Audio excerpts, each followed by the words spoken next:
我和苏清敏毫无感情地过了一辈子。他临终时握着我的手说永远，最后是你陪着我，也不算差。他像是并不后悔，最后在白月光和我之间选择了我，也心满意足。我这些年把日子照料得妥当，我却听出了他话里的退而求其次。我不想当别人的将就，但命运给了我回到20岁那年的机会。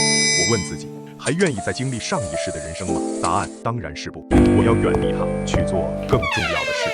我和苏清敏结婚50年，她离世那天嘴角依然带着笑，我却默默起身，怔怔望着窗外。我想，若有来生，我绝不会再和苏清敏结婚。再睁眼时，眼前是窗外一排青翠挺拔的白杨树，种在校园里。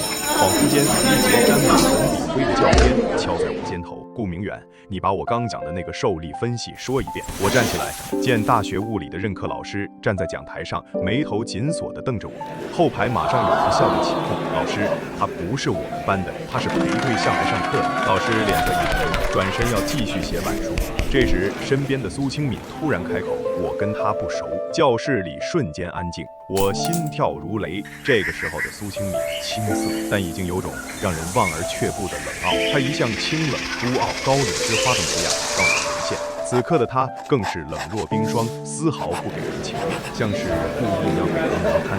我苦笑一下，她还是和前世一样。我说：“是的，老师，我确实不是这个班的，也跟他不熟，打扰您上课，我这就走。”苏清敏翻书的手顿了一下，却坐在过道边上不动，挡住了我的去路。下课后，老师把我叫到办公室，开口前没好气地敲我脑袋：“傻小子，人家明显对你没意思，你还看不出？”我点头，我看得出来。舅舅，以后不来您这儿蹭课了。舅舅将信将疑地看了我好一会儿，这才摆摆手回到办公桌前。刚出办公室，就听见身后一阵急促的脚步声，来人大大咧咧地搂住我的肩：“老顾，食堂进了新汽水，橘子味的，我请你喝一瓶。”见我摇头，唐毅立马又兴冲冲地说：“那去我宿舍听收音机，新买的上海红灯牌，音质贼棒，我放邓丽君的歌给你听。”说着就哼起来：“让生命随风飘荡，让理想永远闪亮。”我理了理有些褶皱的衣服，这段时间要准备去北方研究所实习，手头事情多，就不跟你玩了。唐毅一把拉住我的胳膊：“啊，这么突然？那我找谁玩去？你和苏清敏一块玩就是了，也用不着我当电灯泡，挺好。”唐毅的手慢慢放了下去，脸上的笑容也跟着消失。我转头看去，正好看见苏清敏靠在墙边，低着头摆弄手里的笔记本。他突然抬起眼来：“不用管他，爱去哪儿去哪儿。”说完，快步走过来，牵着唐毅的手，是真多。虽然没看我一眼，但每个字都像是小刀子一样戳在我心口。50年过去了，这种场面恍如隔世，但乍一听还是让人心里一阵阵发堵。只是从前的我，总会想尽办法让自己适应这种疼，直到它变成我生命的一部分。我问：“不想知道我什么时候走？”苏清敏冷哼一声，唐毅赶忙打断他：“老顾，到底啥时候走啊？怎么这么突然就要走？”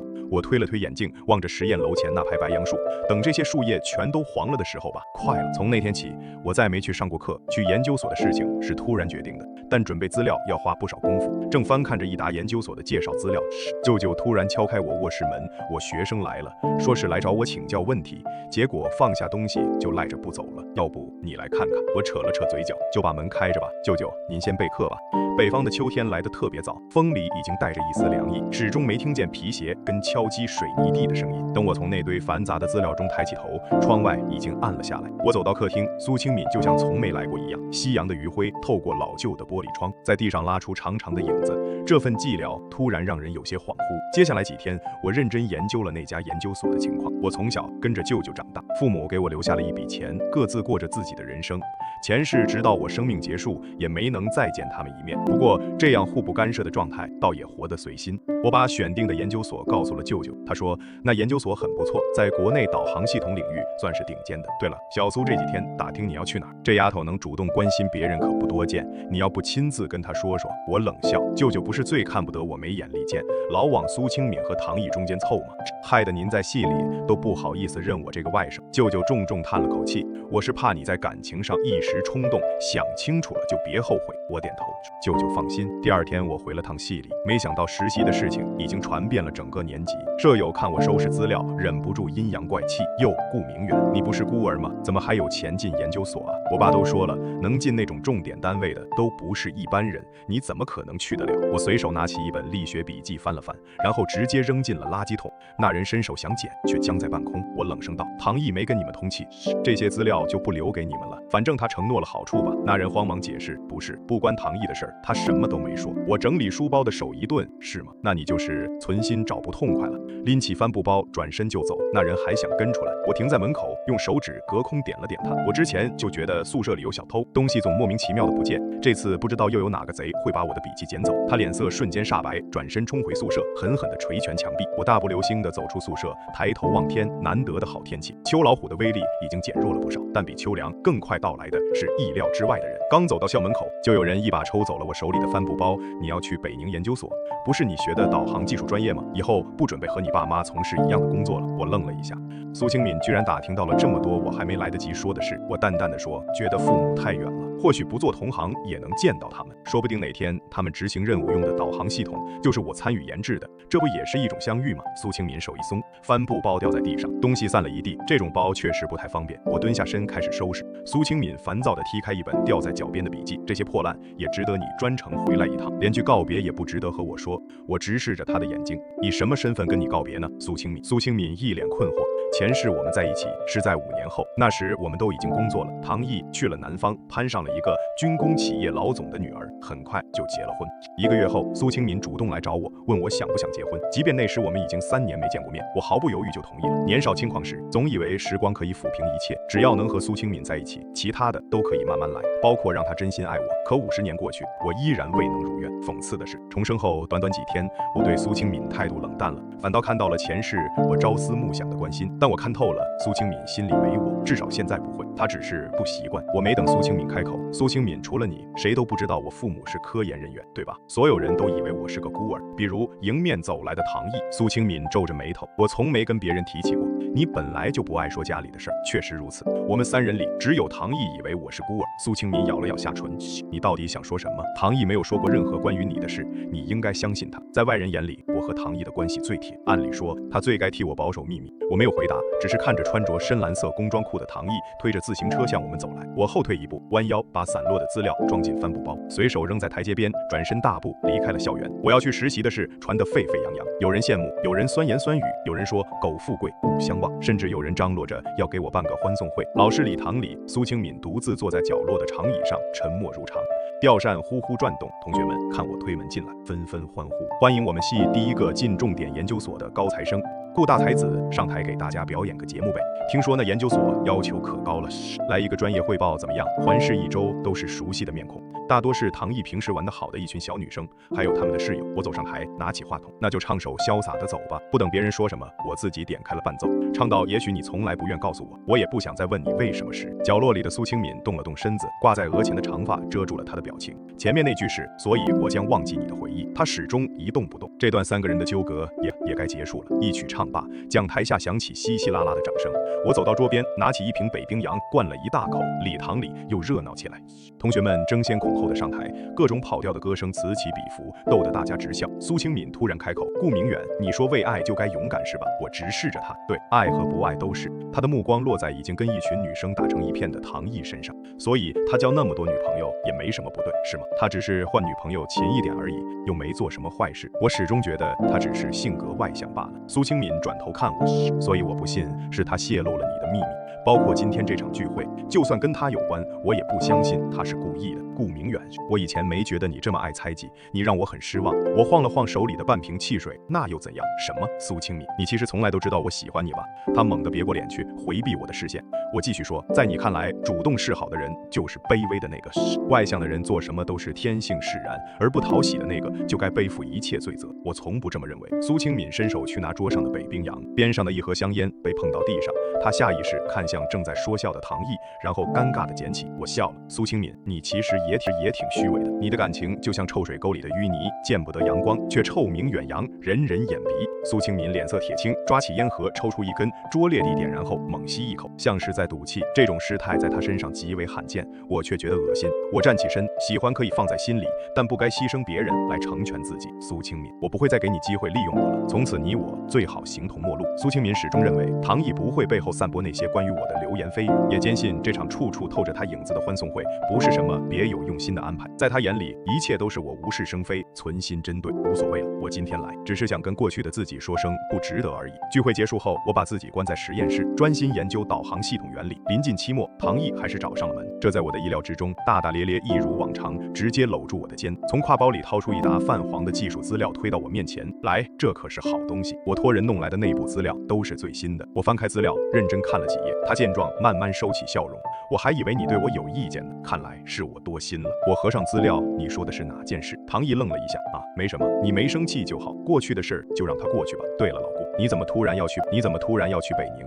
我一直没提你提过家人，也怕你伤心，从没提过。没想到是我误会了，原来你家境这么好，父母也好，你竟然瞒得这么严实，够兄弟吗？亏我们还是死党，死党倒也算不上。我和苏清敏从小就认识，他父母和我舅舅都是老师，我舅舅不仅是他的老师，私底下也是他的长辈，我和苏清敏自然也就熟络起来。只是他性子冷淡，相识10几年，反倒不如认识1年的唐毅与他来的亲近。我说，因为我专注学习，加上你一直替我塑造穷学生的形象，你在身边反倒让人觉得你也不是那种纨绔子弟。唐毅，我承认我经常和你一起也有私心，我知道苏清敏喜欢你，但他拉不下面子，有我在场，他就不会背负太多闲言碎语。苏清敏不愿承认自己爱上一个名声不好的男人，我们3个一起出现时，他可以装作目标是我，不是唐毅。我们3个各自都有说不出口的想法，谁也不去点破谁。如今一切就此打住也好。顾明远，你他妈疯了吧？唐毅显然不这么认为。你说苏清敏不敢承认喜欢我，你也太看得起自己了吧？你就是个只知道埋头搞研究的书呆子，整天跟着我们瞎转悠，怪不得大家都说你是个废物。你以为跟着我就能假装是个正常人？我告诉你，要不是有我罩着，那些人早就说你是个神经病了。我能赏脸和你玩，只是想让你衬托我罢了。你以为你算老几？他一把抓过带给我的那叠资料，就你这种穷酸样，还想去重点研究所，笑死人了。一个孤儿也不知道走了什么后门，现在外面都在传说你给某些女领导当了小白脸，你自己清楚。我这才明白过来，原来苏清敏没有告诉他我的家庭，这倒是他一贯的作风。为人是有缺点，但总有自己的原则。再加上那张冷艳美丽的脸，确实容易成为一个失意少年青春时的全部向往。我自嘲地笑了笑，恩怨是非到此为止吧。既然说开了，那就各走各的路。唐毅，我劝你一句，好自为之，别干蠢事。你那些见不得人的勾当，我可都一清二楚。唐毅显然没把我的话放在心上。研究所的调令下来那天，我去记办公室领材料，却被扣了下来，坚持让我叫家长来。学校自然能调出我的资料，上面会写我父母双全，还是重点研究员。系主任隔着厚厚的眼镜片盯着我，顾同学，你一直是个踏实的好学生，从没给系里添过麻烦。可最近这些流言蜚语沸沸扬扬，你却一声不吭，让系里很难做啊。去那种重点研究所，了解你的家庭很重要，可你现在这个情况，系里的推荐信很难写得漂亮，真是莫名其妙。但既然事情闹到这个地步，只能想办法解决。校园里的流言越传越离谱，说我根本去不了什么研究所，是想走关系走后门，说我是个穷学生，受不了清苦日子，想抄近路，靠出卖身体。这种说法听起来倒是很有说服力，走在学校里到处都能听见窃窃私语，说像我这样的害群之马不严惩，会带坏风气，让更多同学不务正业。明明还是靠大喇叭传达通知的年代，真难想象唐毅是怎么把流言传得这么快这么广的。他们还翻出我以前送给室友的笔记本，明眼人都看得出价格不菲，居然也有人说那些东西都是唐毅心善施舍给我的，说我拿到后还硬说是自己的，给我安了个贪得无耻的罪名。但这些谣言其实很好澄清，我拿出自己的账户存款证明，上面显示我刚一出生就有100万存款，就这样东西在80年代就能让人肃然起敬。存款证明一出，那些风言风语立刻偃旗息鼓，其他的我也懒得解释，毕竟这是重点理工院校，不是什么是非不分的地方。我顺利拿到了所有去研究所需要的材料，等研究所的调令下来，我就能去报道了。时间已到初秋，系里也快开始放假，我以为这事已经被所有人遗忘，谁知唐毅红肿着双眼，我一开门就朝我挥拳打来。我看向旁边站着的人，这是我舅舅家，你带人来闹事。苏清敏蹙眉道，我不知道他会动手，你能不能别总是这么想我？明远，你从那次课后就变了个人，动不动就怀疑别人，是不是以前你太沉默寡言，我们才没发现你这一面？或者说从前都是我看错了你，真是个无无赖。我本想报警，转念一想，这年头连个监控都没有，也不会有人给我作证。于是我抬手就是一巴掌，打的是苏清敏。苏清敏，你不光耳朵聋，眼睛也瞎，无缘无故发什么疯？我这不欢迎你们，都给我滚！苏清敏愕然地捂着脸，你打我，你到底怎么了？就因为我没当众承认你是我男朋友，你就记恨到现在？可我们明明不是那种关系，我否认有什么问题，我们正争执不休，却忘了唐毅还在。他突然挤到我们中间，大喊道：苏清敏，你忘了我们今天来的目的了吗？苏清敏冷下脸，顾明远道歉，给唐毅道歉。我冷笑，道歉开什么玩笑？唐毅控诉道，顾明远，我一直把你当最好的兄弟，你为什么要在苏清敏面前暗示说那些流言是我散播的？我是以为你父母双亡，但不止我一个人这么想，你凭什么说是我在背后搞鬼？我看向苏清敏，你问的他是，这有什么问题？我只是想了解真相。他神色冷淡，确实没什么问题。我缓缓开口，的确只有你一个人，如果还有别人这么想，也是从你这里传出去的。唐毅，记得那次你跟我说从没听我提过家里的事，是不是因为不好启齿？我当时笑了笑，没回答，你就当我默认了。第二天宿舍的人就翻我的抽屉找我父母的照片，这能说明什么？也可能是别人有同样的想法啊。唐毅还在狡辩。我继续说，那次我借给同学一台卡西欧计算器，他后来告诉我是你在食堂说的，担心我家庭有问题，怕我心里会出状况。那天晚上实验小组还专门开了个会，逼我谈家庭情况。唐毅，那时候新生入学才多久，你记得吗？顾明远。苏清敏突然拍案而起，声音里带着愤怒。原来从那时起你就知道唐毅在背后做的事儿，还装作什么都不知道，跟他做了1年的朋友。哼，看来都是假的。你根本没把他当朋友，也没把我放在心上。这么多年，我以为你对我都是演的是吗？我靠在门上，冷眼看着他，我对你怎么样？苏清敏，你还不是明知道我喜欢你这么多年，却心安理得的利用我对你的感情接近唐毅，你有什么资格说我？苏清敏突然语塞，别过头去，长发遮住了苍白的脸色。那你别去研究所，只要你别去研究所，我打断苏清敏，你算什么东西？也配管我去留？苏清敏，你喜欢的是我。唐毅的声音突然盖过了我的，此刻的他仿佛失了平日的自信，他明明不缺，但还是想所有女生爱他。我用力关上门，不愿看见苏清敏眼中的动摇。调令还没下来，我就踏上了前往北宁的火车。没想到这一别再见面，已是90年的全国科技展览会。我正在主展台调试设备时，看见了苏清敏，她和唐毅走在一起。这本没什么，但让我多看了2眼的是苏清敏微微隆起的腹部。苏清敏迎上我的目光，神色平静，没有解释的意思。展厅里人来人往，我也无暇多想。等布置完展台，突然被人拽进了设备室。黑暗中，我静静听着另一个人的呼吸声，有人把头靠在我肩上。顾明远，声音在颤抖。苏清敏在压抑着情绪，不想让人发现她哭了，可她不知道，眼泪已经打湿了我的白大褂。我推开她，我还有工作。她抓着我的衣袖不放，为什么骗我？什么762所根本没有你？我了然，我申请了3个研究所，那边条件太差，就去别处了。那你为什么不告诉我？或者说这些年你为什么一个电话都不给我打？顾明远，你的心是石头做的吗？我甩开他的手，我们不是说得很清楚了吗？别让我觉得恶心。他愣在原地，根本没说清楚，是你不给我机会解释。我想说，只要你留下来，我可以在所有人面前承认你是我男朋友，我不会和唐毅在一起，但你可以一直在我身边，可以永远享有我男朋友的头衔。原来如此，原来前世那50年不过是她的施舍，让我挂着她丈夫的名分，不至于被外人嘲讽罢了。难怪她对我从来都是若即若离。我说，那我现在说明白点，苏清敏，我不爱你了。从前我眼里只有你，现在才发现没有你的世界这么大。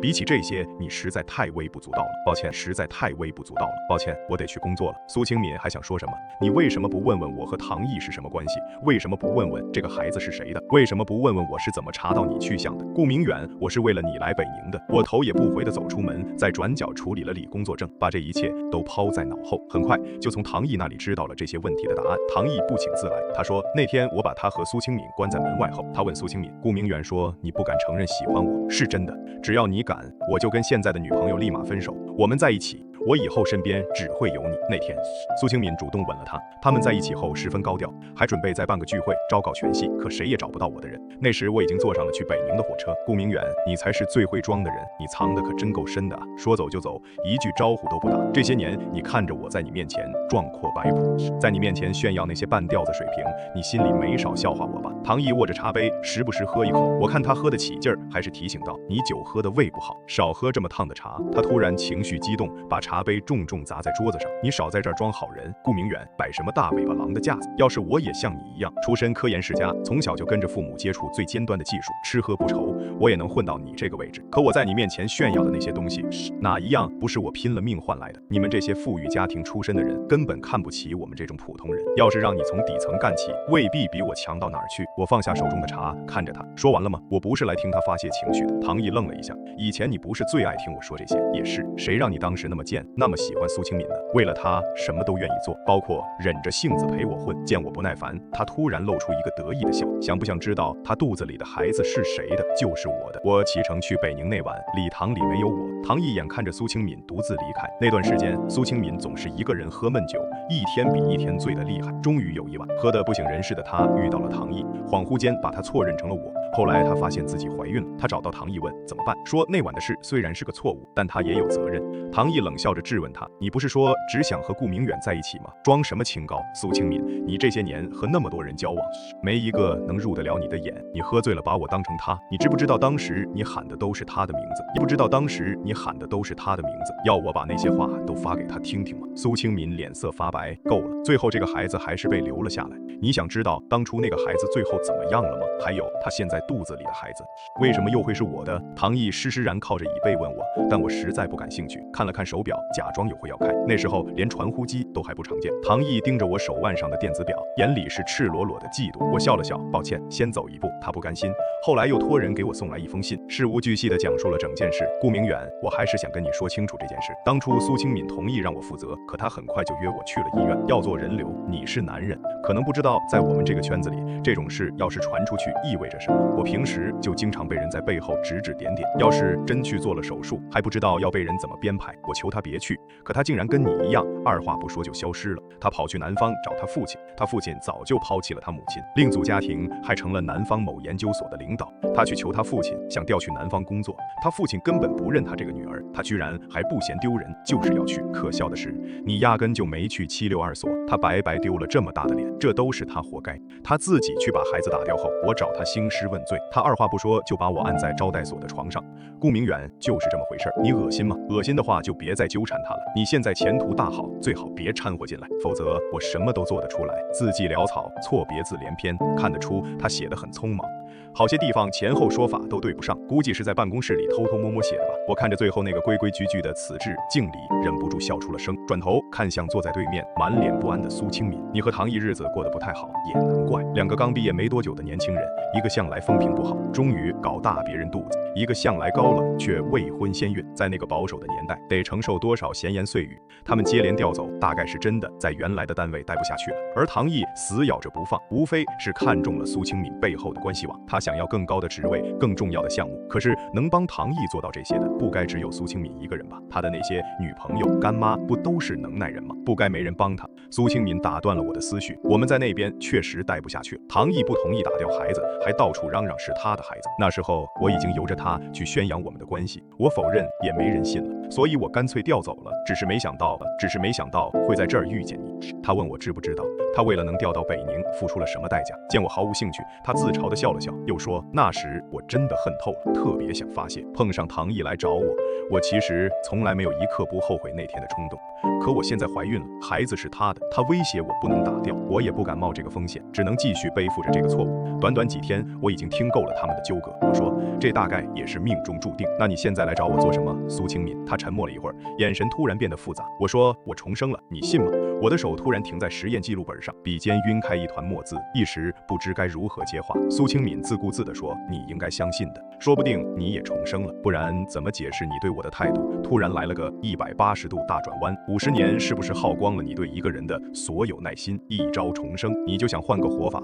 他以为我这辈子不想重蹈覆辙，是因为得到过，所以不再珍惜。我说也可能是经历过了，才知道根本不值得。又或者这50年里，我不止一次后悔没有选择自己的人生，日积月累的回忆才换来这次重新选择的机会。苏清敏猛地抬头，身子微微发抖。原来这样，那你有没有想过我为什么也会重生？大概我也一直在后悔没有早点发现。你才是我最该珍惜的人。说实话，听他这样说，我心里确实有一丝波动，但那又如何？我现在关心的已经不是如何让苏清敏爱我了，况且他重生的时间点根本说不通。他醒悟的那一刻，我应该已经不在他身边了。他非要把重生的原因归结到我身上，完全没有道理。我以为我和苏清敏今后真的可以各行其事，再无瓜葛，可没想到千禧年的时候，我已经是研究所的骨干，苏清敏和唐毅的孩子也已经4 4岁。我们又因为一件事扯上了关系。唐毅在一场技术交流会后发疯，砸坏了设备，被保安带走。他说认识我要当面对质，保安不敢擅自处理，让他在会议室等着，等我开完会再说。会议结束后，我没去见他，直接找到苏清敏，让他去会议室领人。这是一场重要的技术交流会。苏清敏刚通过考核，作为研究员进入所里工作，坐在台下默默记着笔记。他没想到我会注意到他，见到我时显得很局促。好久不见，顾明远。我点头。你今天的着装不太合规，是没准备好吗？他一愣，不自在地整理了下衣领。时间太赶，没来得及准备。我淡淡道。唐毅在会议室闹事，说要找我对质，但我不想见他。你去，不想见他，你去处理吧。苏清敏站在原地。我说的是实话，我和唐毅已经分开了，除了孩子的事，我们没什么来往。我说，那你能去把人领走吗？苏清敏低声骂道，真是。又转头对我说，果然你就是这么一个人，前世觉得爱我，就耗尽一生陪在我身边，今生觉得不值得了，就连一点关系都不愿意保持。你可能不知道，这样决绝的你，反而更让人心动。唐毅的事我会处理，但接下来就是你我之间的较量了。顾明远，我要认真追求你，好好的追求你。我无奈地闭了闭眼，脑子里只能蹦出4个字，真是疯了。苏清敏确实说到做到，唐毅没有资格继续留在研究所。这些年他靠临时证件进进出出，苏清敏举报了他，保卫处再也不给他开证了，够狠的。但这正是苏清敏一贯的作风，他从没承认过和唐毅的关系，借口说自己还在试用期，不想重蹈当初的覆辙。唐毅也怕了，一个人带着孩子，没敢对外说他们的事，所以孩子也跟着他留在外面，没法再进研究所。他没了办法，只能天天打内线电话骂我，说我害了他，都是你，是你毁了我，你为什么要出现在我的生活中？要不是看到你这样前途光明，我也不会不甘心现状，想着是不是该改变一下，是不是该换种方式往上爬，才会跟以前那些关系户断了来往。我要是没跟他们断，现在还年轻，还能靠老关系弄到不少好处，日子照样过得滋润。可现在好了，背上个拖油瓶。这几年苏清敏又不管我死活，我连门路都找不到了，活成了个废物，谁还会帮我？这都怪你，都怪你让我看到人还能活出别的样子。顾明远，你最好一辈子别回来，你要是敢回来，我就想尽办法拖你下水。唐毅从小就跟着年迈的奶奶长大，他父母早年吃了不少苦，后来受不了清贫，双双抛下他跑了，穷日子一直跟着他。真正尝过苦头的是他，走歪路的也是他。他读大学前就在外面乱搞，想找条出路。他逼苏清敏负责的这个孩子也不是他第一个，他当初死活不肯苏清敏打掉这个孩子，是因为怕以后再没机会了。当初我被流言纠缠的时候，也想过把这些事说出来报复，但转念一想，这样做的话，我跟他也没什么两样。后来真相大白，是非也都清楚了。但现在这种情况，如果唐毅不想善了，那我也不是什么善茬。都什么年代了，消息传得多快啊！想整死一个人太容易了。我盯着他说，你在外面拉关系的事儿，单位里都不知道吧？你之前走不掉，不就是因为这个？唐毅瞬间明白我的意思，咬牙切齿，行，你别回来，我就不找你麻烦，你也别把我那些事抖出去。一言为定。没想到没过多久，唐毅出事儿了。他去了一个女领导家，大晚上只穿了条内裤在家里晃悠，被突然回来的领导丈夫遇见，当场就是几个拳轰出了门。那女领导追出来，想拦住疯狂大喊的唐毅，两人拉扯之间，他的头撞在院子里的水泥台上，当场死亡。唐毅被抓的时候还在叫嚣，凭什么这次你不保我了？你也是活该，不是你让我来的吗？你男人一来就翻脸不认人，你算什么东西？最后唐毅疯疯癫癫被送进了精神病院，没过多久，他从住院部的天台跳了下去，就这样结束了。11，唐毅的死讯传来时，苏清敏正在食堂门口等我，想一起吃饭。我走出来时，他刚放下传呼机。我问，不回去看看吗？苏清敏要接过我手里的资料，被我躲开。他讪笑道，我跟他早就没关系了，回去干什么？那你女儿呢？也不管了。她从来没叫过我妈妈，那不是因为你从不认她。苏清敏，我真不明白，像我们这样普普通通的人，何必总是在乎那些虚名？为了面子，连自己的骨肉都能不要。他勉强维持着平静，可我要怎么解释？突然多了个别人的女儿，我本不想管的，但一个人长大真的很苦。即使是苏清敏的女儿，对我来说也是个陌生人。我还是忍不住说，苏清敏，你何必总想着跟人解释？人生哪有那么多观众？没人整天盯着你做什么，也没人非要知道你每件事的来龙去脉。你为什么非要在意别人怎么想？活好自己不行吗？他颓然站在食堂门口，沉默许久。可这个世界不是这样教我的，我经历的一切都在告诉我，只有讨好了这个世界，才能得到本该属于自己的东西。你说的本该属于你的是什么？你父亲的关系网，他的地位，你父亲抛弃你们母女是不对，但他有今天的成就是自己拼出来的。如果当初他留在你们身边，现在还是个普通研究员，他现在的地位凭什么就该是你的？我说的够多了，他显然听不进去，我不再理他，开始准备调动手续。没人知道我为什么突然转向这个方向。前世临终前我才知道，父母在我出生时就为国捐躯，他们在执行任务时遇害，连遗体都没找到，所以我要继续他们的事业，我要让祖国更强大，这样就不会再有人像父母那样牺牲。我一直在做的都是为了这个，为了顺利调动，我让舅舅帮忙照看苏清敏的女儿，说是回去办收养手续，苏清敏要跟着回来。我写了份申请，他就被留下了。没办法，他证明不了跟那个孩子的关系，没有正当理由，他也请不到假。发现我要调走，还要接手重要项目后，单位让他回来做我的工作。我没想到他会因为间谍罪被捕，他试探了几次，没撬开我的口，就接了新的任务。结果偷资料时被我当场抓住，我立即报了上去。被带走时，他非要见我一面才肯交代。顾明远，你重生的执念也不是为了我，对不对？我说，爱这种事不分大小，都该用心对待。我爱父母，也爱这片土地，对你早就没了那份心了。他的肩膀不住的颤抖。我本来以后干出了成绩，就能得到父亲的认可，分到他的资源，可现在全完了。突然又摇头，不对，你说的对，没有什么本来，哪有什么本该如此？连重生这种事都能发生，可我重来一次，还是满盘皆输，只剩悔恨。人生根本不该有期许，也不该指望重来，就该把每一次都当作唯一的机会，好好的活，无愧的过。我望着他被带走的背影，心里五味杂陈。好在这一世我活得无悔。